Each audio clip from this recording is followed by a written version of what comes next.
Salamat, welcome back again with Mas Bule Main, and today I'll be doing a rating for Rosetta Classic Constructed Meta Prediction.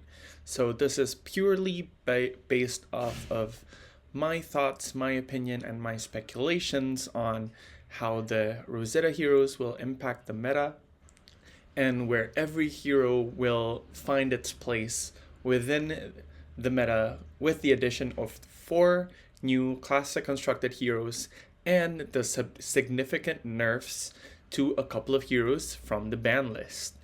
Okay, I'm gonna start off with who I think is going to be the deck to beat. Who's the standard for which heroes are gonna perform well and which heroes are gonna fall off, because this hero has a playstyle or mechanic which lends itself to like riding a roller coaster. You need to be at least this tall to be able to ride, and to fight this hero you need to be able to present a certain amount of damage to be able to win, and that hero is none other than Enigma. So Enigma's stocks has risen quite drastically, with Zen being her biggest predator completely gone. Well, not gone, he's still gonna be relevant, but nowhere near the absurdity that he was with all of the cards legal. Like, even then, when I was playing with the max build with 7 bonds, I still had games where I lost to Enigma due to well-timed this rounds on me and dense blue mists.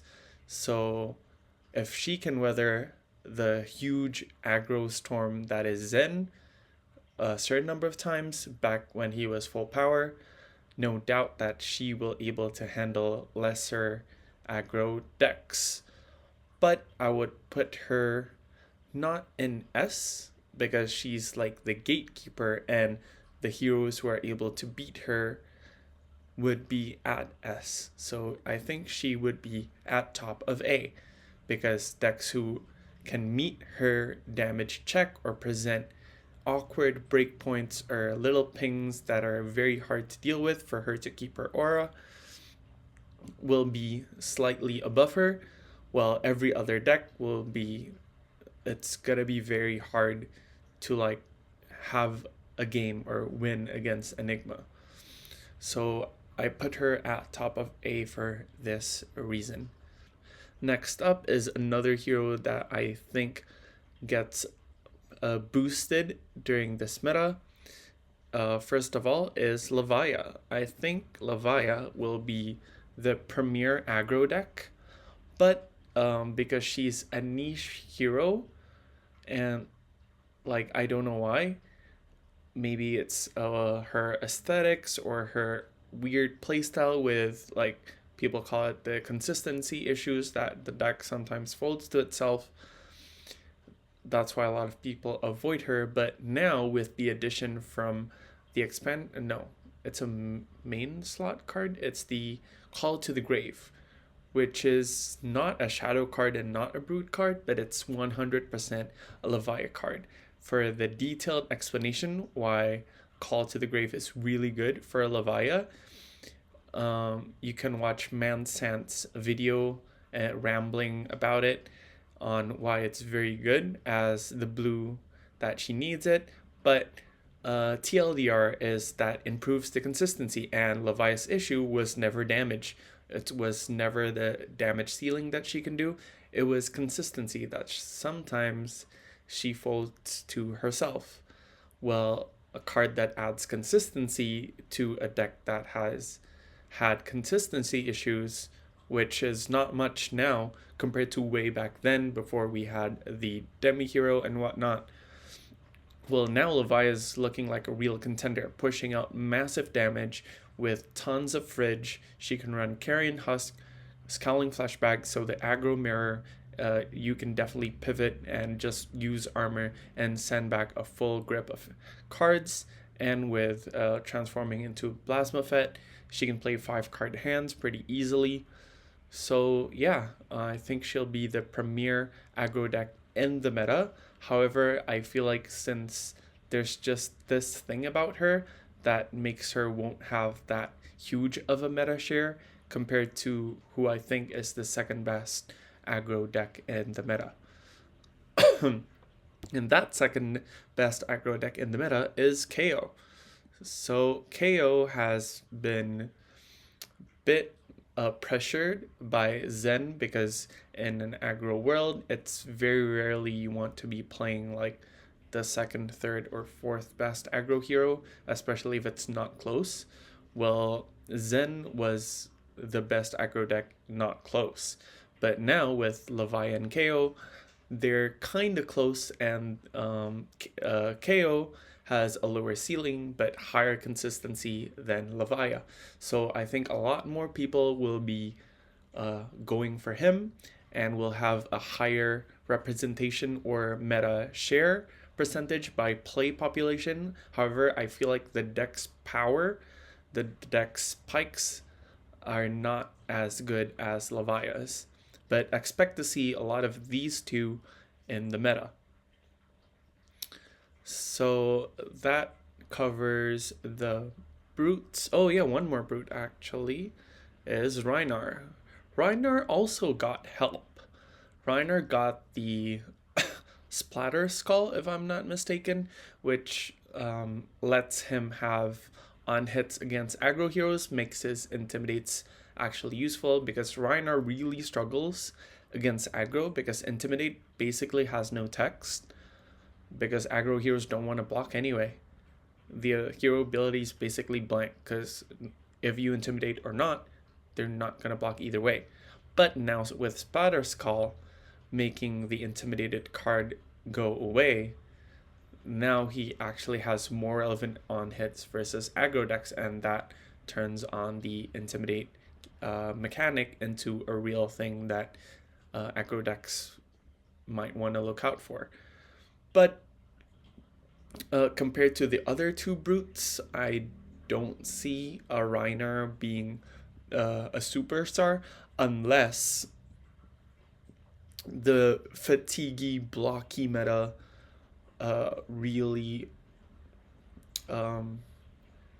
unless the fatiguey and blocky meta is really how the meta shapes up, then Rhinar will have a huge boon because he really punishes a deck that likes to block and block with specific cards.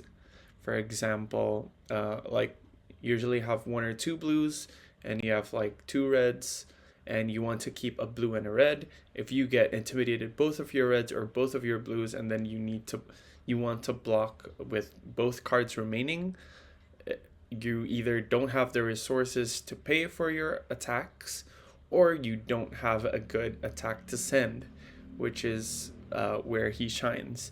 So we'll see whether it turns out to be a fatiguey blocky meta with the earth heroes, but from my perspective it won't really be because needs to fall under a certain way, and fatiguey OTK blocky decks folds to breakpoint aggro with on hits or very consistent aggro that has very consistent 4-card hand values.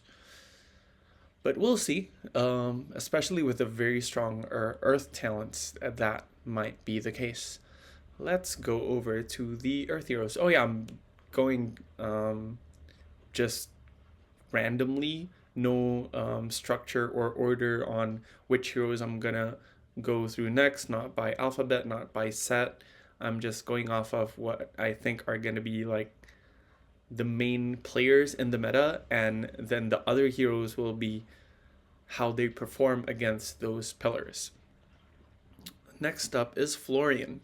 I think Florian will be super duper strong because Earth lends itself to be very strong defensively. Like you can block with 2 cards and then send 2 cards back for 7, 8, 9, or even in the case of Felling of the Crown, 11 value if you count a card as 3. It's really, really strong with some deck building costs, you need to run a good number of Decompose and Earth cards in your deck, but your body chest equipment wants you to do that either way. And a lot of good other Decompose cards, such as Plow Under, or people call it Command and Compost, which is a non-on-hit CNC effect. It bottoms the card, doesn't destroy it, but for aggro decks, that's basically the same. You're losing a card regardless, and you can't interact with it. So I see Florian being really good, and versus Enigma, since he's a Runeblade, he's able to present split damage in combination with Rune Chance. So it might be difficult for Enigma to block out, but definitely needs to respect Enigma and bring some of that split damage with him, because if he just plays the block with 2 cards and then play 2 Earth cards for 8 and 9, Enigma's auras and big Mirror guy will eat him up. And the next Earth hero is Verdance, which is the more interesting of the two, in my opinion, but I don't think she will be the stronger one. Verdance has the capability of doing what Florian does, of being very blocky, value-y Earth type of hero, but she also has the build where she can OTK people. I mean, Florian can also do the OTK, but with Rune Chance. Well, Verdance has the OTK with the Rampant Growth. It's the meld card where you gain a life and then you amp X, where X is the amount of life gained, and then you play a bunch of like healing potions you set up, and then with the head piece from Arya, you pitch a blue to grab an Earth card back, and since the meld card is an Earth card, you can do that. So if you can set up a bunch of energy potions and health potions, and then you do the meld card, melded, and resolve the life part first. The other side is still on the stack. You respawn with another one and resolve the life side first. This one is on hold, and then you use the headpiece, and then you resolve it a third time, and then you pop your health potions, and then these 3 amp cards resolve when they have seen all of the life gain, and then being able to send just a massive amount of arcane damage with the weapon that since amps not only affects cards and effects but also weapons, you can do the weapon, the Surgeon Aether Tide, I think, that when it deals X damage, and then the next arcane spell you play deals that much damage. So basically like an Aether Flare. So you amp for like 12, 13, 14 or something, and then maybe up to 20, and then you deal it with the Aether Tide, and then you play a spell. So you could be dealing like 27 damage in a turn, which is massive. But again, considering Enigma, the OTK plan won't work. You need to have like a switchboard or a way to respect and keep Enigma in check, because if you go for the OTK, she'll develop enough ward on the field and keep attacking you with 1 resource 8 attack go against, and then you'll die. So that's a very interesting dynamic between the 2 Earth heroes and Enigma. If you build full OTK with no aggro or split damage plan, you fold to Enigma, but you might be better into the other mid-rangey decks. But if you build to fully respect Enigma, then you can't have a fully fleshed out OTK package. So it's very interesting to see how the meta will shake up because of that. So next up is, let's talk about the old guard of the format, which is Zen. I feel like Zen has fallen off quite steeply. He was easily S plus in the previous meta, but without Art of War, without bonds, and without bonds, that means you lose Descendant, and without bonds and Descendant, you lose a lot of good combo cards that makes your Ancestral Harmony worse also. So I've seen Aurora, aka Flesh and Bad, create new post-man list that has some success, but I don't think he'll be the top dog because he lost so many tools. Meanwhile, Levia got new tools, and both her and KO get to keep the Book Rush Billow for some reason. It didn't get banned, so they still have their power card. Meanwhile, he lost his. And don't play Tiger Zen. You'll just die. One piece of disruption and your 13 or 15 value card hand can fall down to like a 4 value 3 card if they just snag the right card. Just play combo-y Zen, play a bunch of like Tiger-centric combo cards, use Aurora's list. That's, I think, the best post-ban Zen list I've seen. And he'll be firmly in the B tier, probably like mid to top half of the B tier. Let's talk about another hero that got hit, Prism.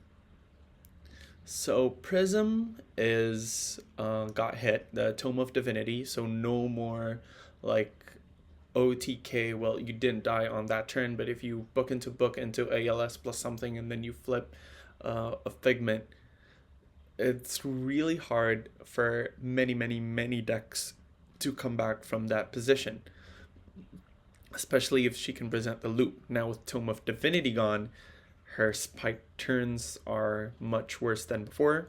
She can still draw up to like 4 to 6 cards in a turn using Herald of Erudition, the flipped Angel of Erudition from the Figment into another Herald of Erudition, but it's very niche, and with the amount of armor that's present in the meta, it's less likely that the Herald of Erudition for 5 will be able to connect easily.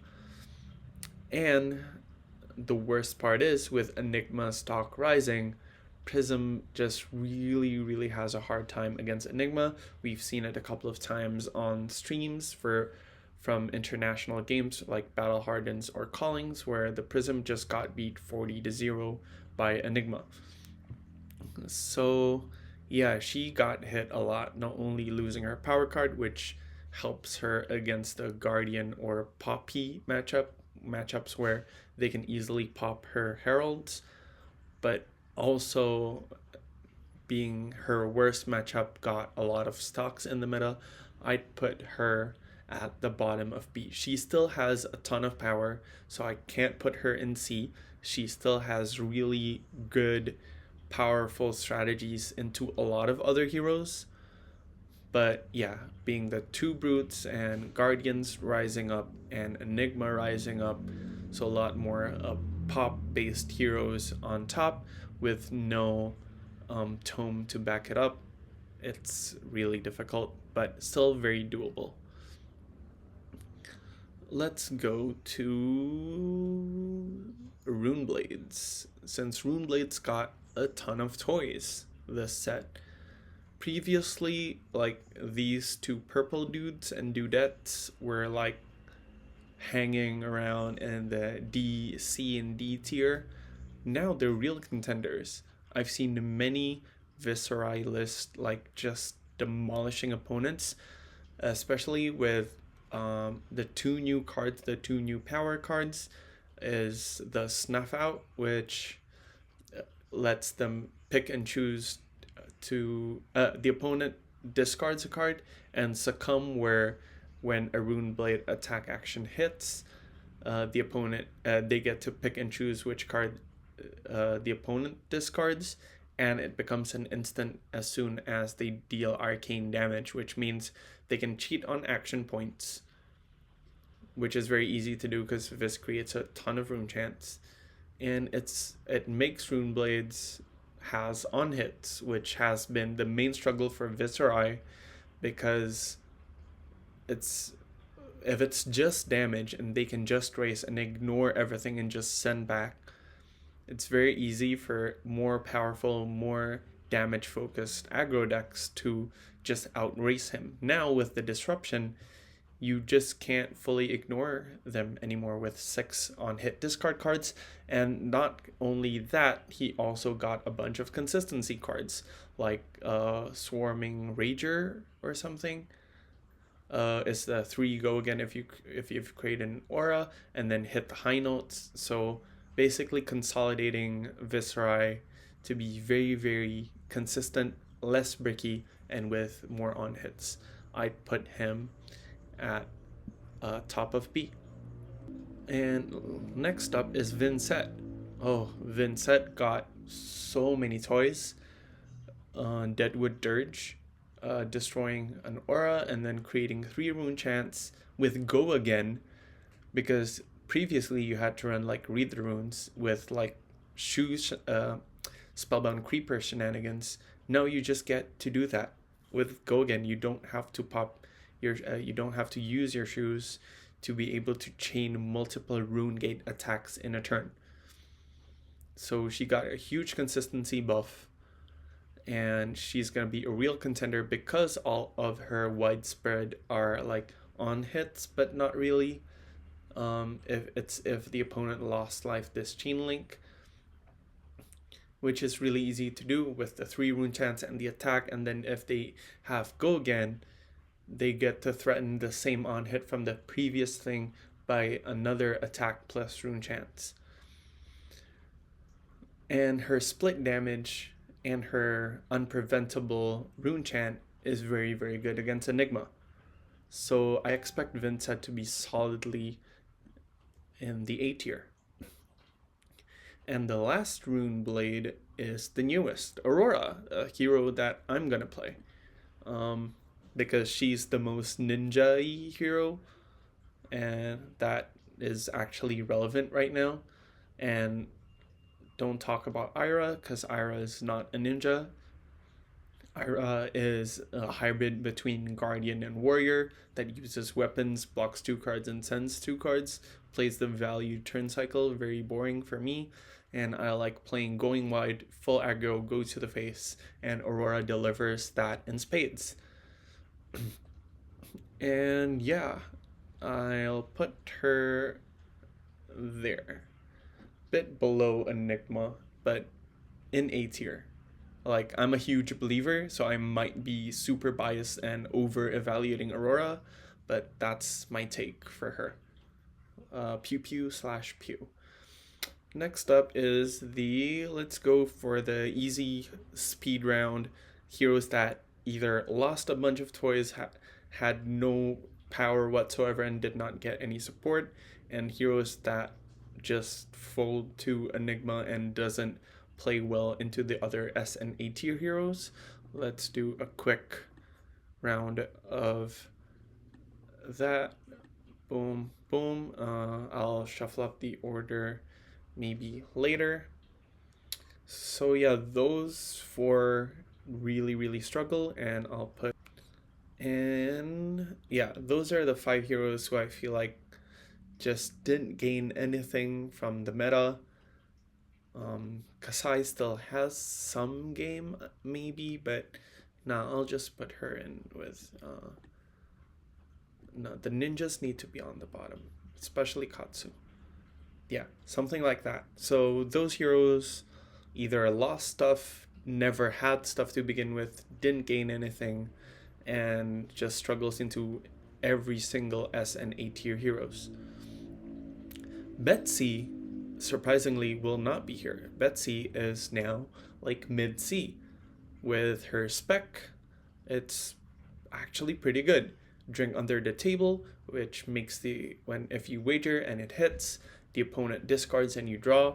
That's very powerful stuff. And with her hero ability and her good time chapeau, it's very easy to enable that. Let's go through the remaining Mechanologists. Max is a relevant force in the meta, I feel like, because his transform plan to Nitro Mechanoid is really good. Overpower just makes him basically unblockable.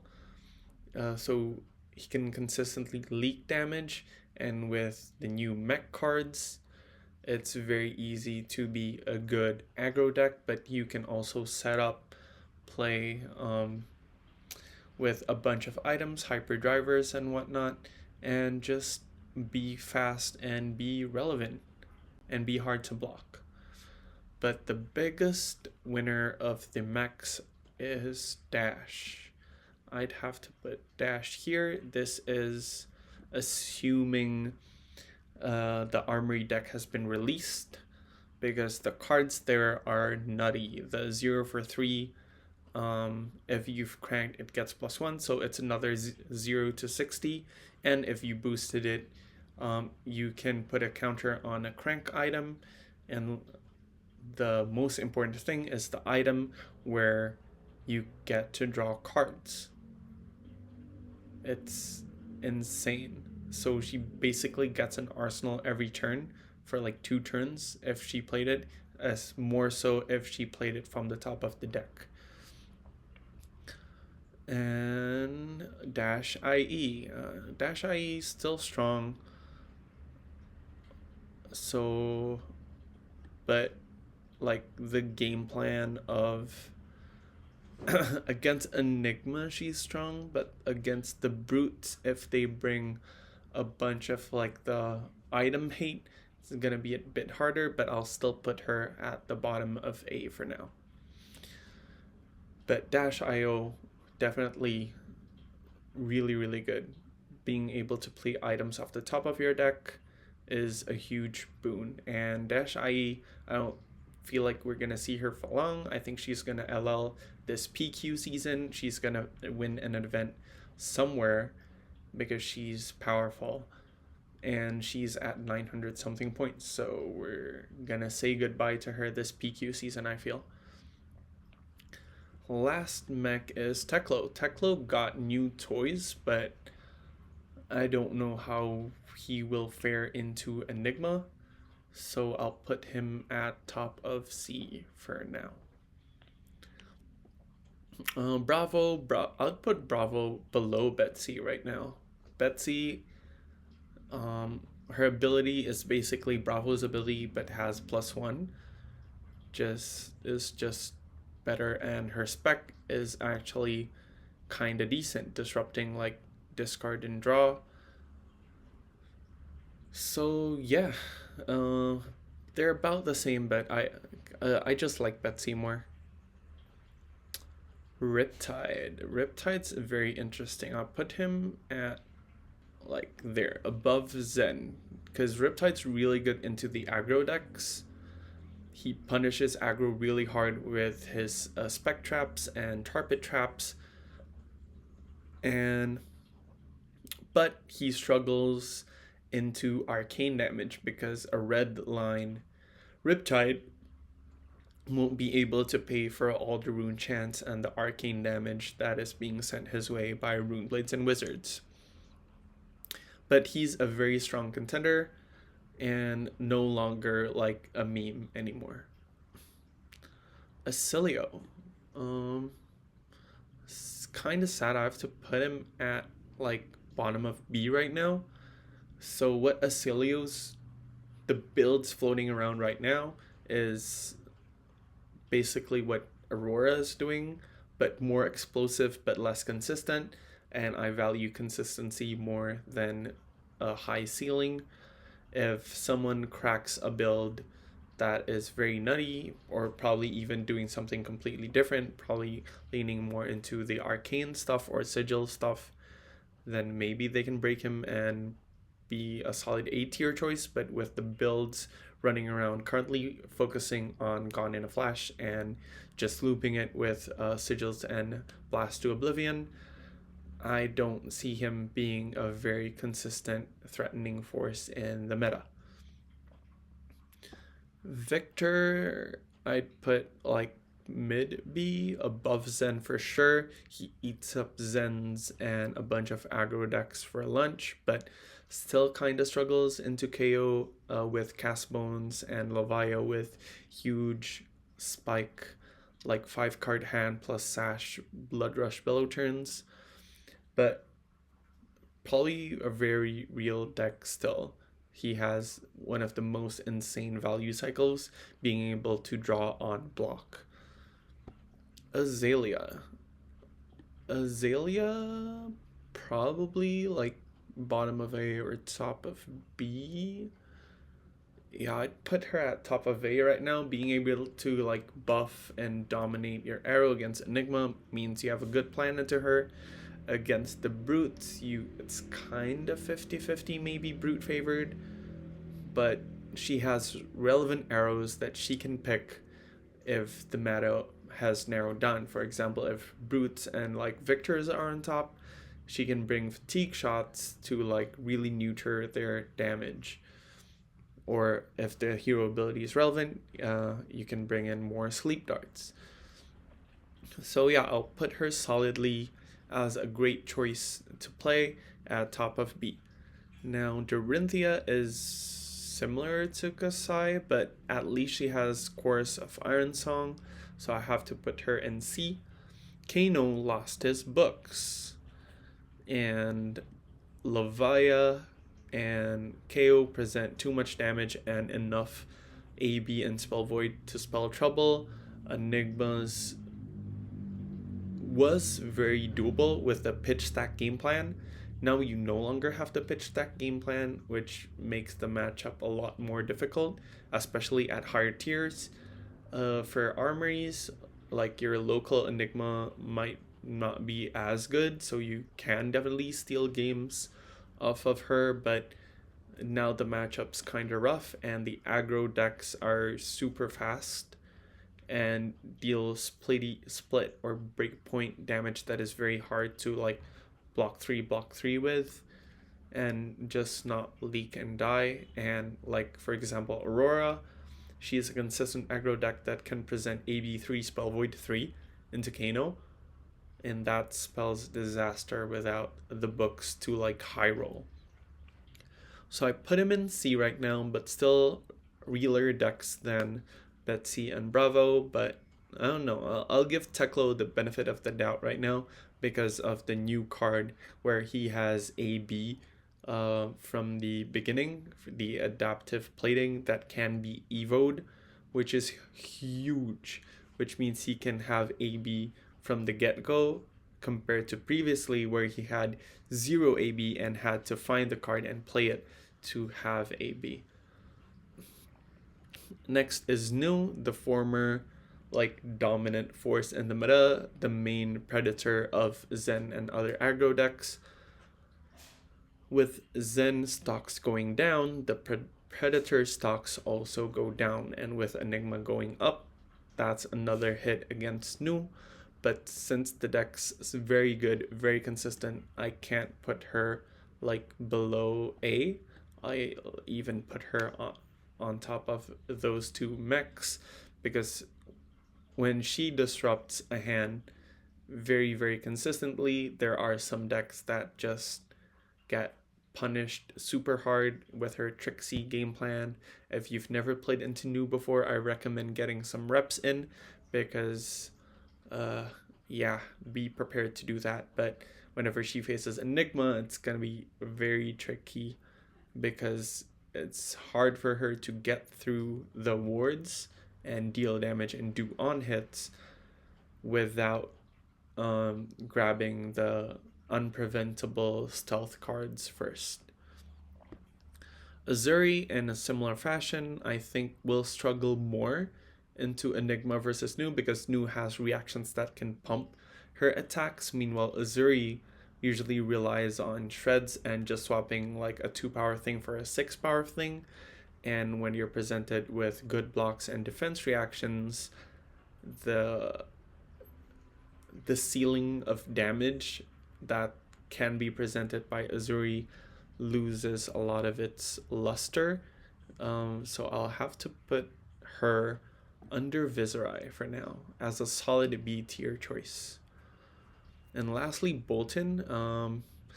For me, this is going to be super biased because we have Odie, who's a super amazing player in Indonesia, and he mains Bolton. So Like, I've seen a lot of people put Bolton in like B or C.